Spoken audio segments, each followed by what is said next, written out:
Alors, ce qui nous réunit ici, c'est l'exercice que nous faisons depuis quelque temps dans les différents pays de l'Union pour partager notre activité. Dépositaire central, je pense que beaucoup n'en ont peut-être pas jamais entendu.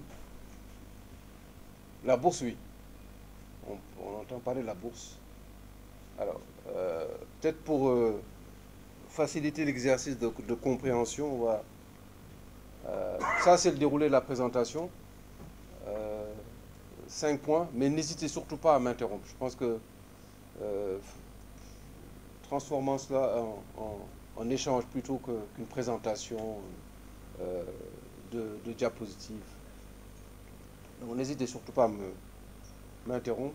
Alors je vais démarrer peut-être avec un quiz avec la bourse. Qu'est-ce qu'une bourse? Alors que je sais que c'est très tôt, mais qui va se jeter en premier? Alors je propose 4 réponses. C'est un endroit où les gens peuvent échanger des biens et des services. Un marché organisé où des actions, des obligations et d'autres instruments, titres financiers sont achetés et vendus. C'est une institution qui prête de l'argent aux entreprises. Une agence gouvernementale qui régule les taxes. Alors, qui se jette en premier? Ah ben c'est bien. B. B. Qui dit mieux? B. 2. Qui dit mieux? B. 3. Vous avez raison. Donc, alors, une bourse, c'est un marché organisé. À la différence d'un marché, de nos marchés locaux, il y a organisé, c'est qu'il y a des règles. Il y a une organisation. Et on ne peut pas tout y vendre. On ne peut pas y vendre des tomates, il faut y vendre des instruments financiers. Donc c'est ça une bourse, définition basique. Quel est l'un de ses principaux rôles?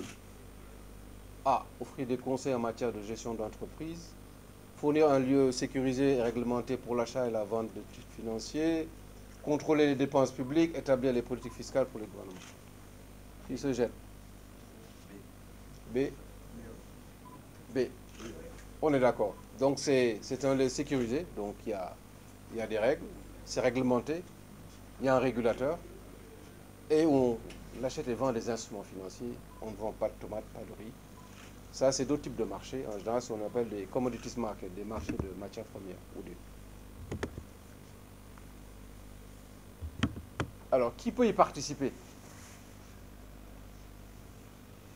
Uniquement les banques commerciales, tout investisseur qui soit individuel ou institutionnel, qui souhaite acheter ou vendre des titres financiers, seulement les grandes entreprises, les multinationales, les agences gouvernementales.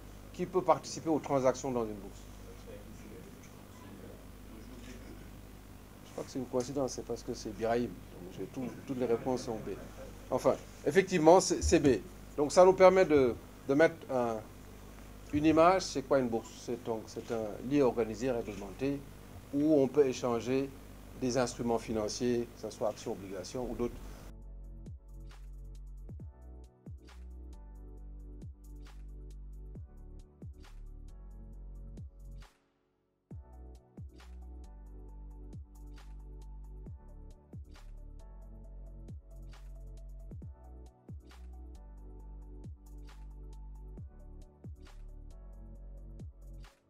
Je suis Biraïm Diouf, le directeur général du dépositaire central, donc le règlement du marché financier régional, basé à Abidjan. En fait, cette rencontre fait suite à une série de rencontres que nous avons débuté en début d'année avec les médias pour mieux leur faire comprendre le rôle du dépositaire central dans l'écosystème du marché financier. Le dépositaire central est une institution financière spécialisée de l'Union dont la mission est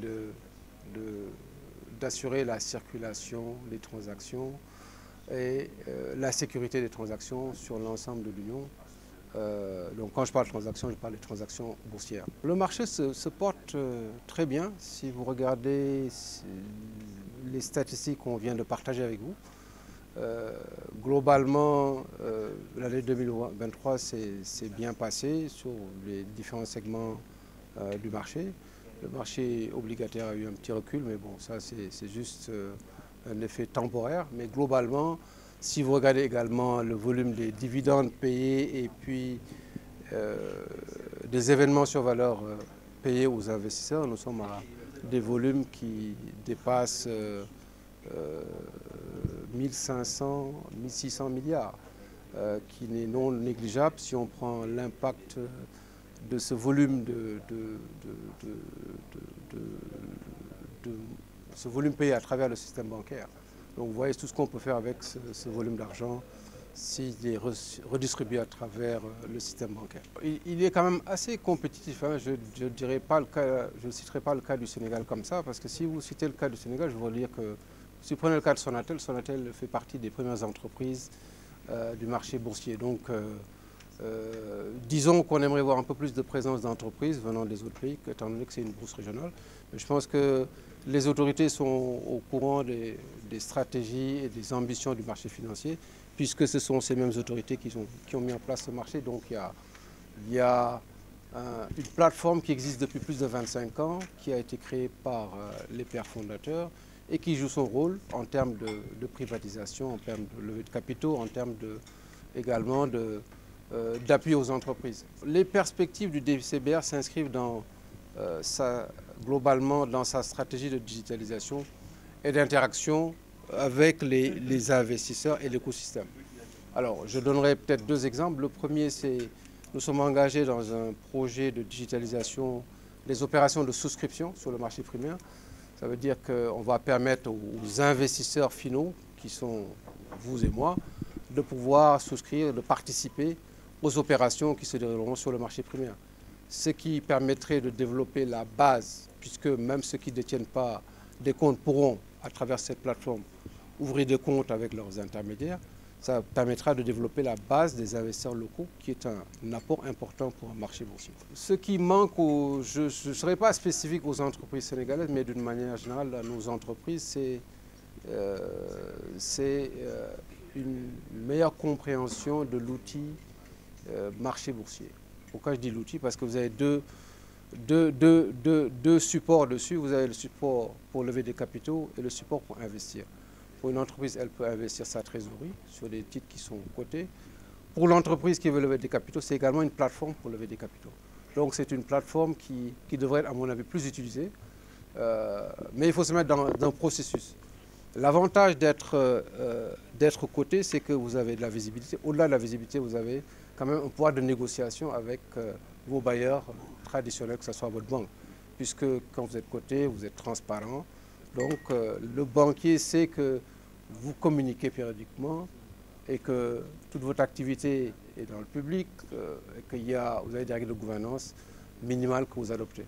Donc vous avez un pouvoir de négociation. Donc on exhorte les entreprises à se retourner vers le marché pour lever des capitaux. Parce que nous pensons que c'est possible et que c'est faisable, mais il faut s'inscrire dans cette dynamique et surtout être accompagné. Je pense que aussi c'est important de se faire accompagner. C'est pas un support qu'on doit aborder n'importe comment avec n'importe quel conseil.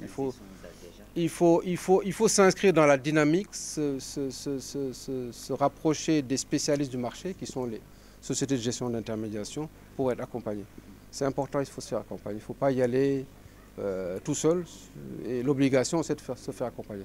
Mais il faut s'inscrire dans cette démarche très tôt de préparation. Il faut se préparer. Ce n'est pas quelque chose qu'on peut faire du jour au lendemain. Alors, dans les projections pour 2024, j'ai peut-être parlé de l'aspect qui est la mieux maîtrisée, ce sont les tombées, ce qu'on appelle les paiements. On est à plus de 2320 milliards qui devraient être redistribués dans le secteur bancaire au profit des bénéficiaires finaux. Donc, globalement, vous avez potentiellement pour un émetteur qui voudrait émettre 2320 milliards de ressources qui sont disponibles, qui peuvent être allées chercher. Voilà. Mais pour ça aussi, il faut se préparer.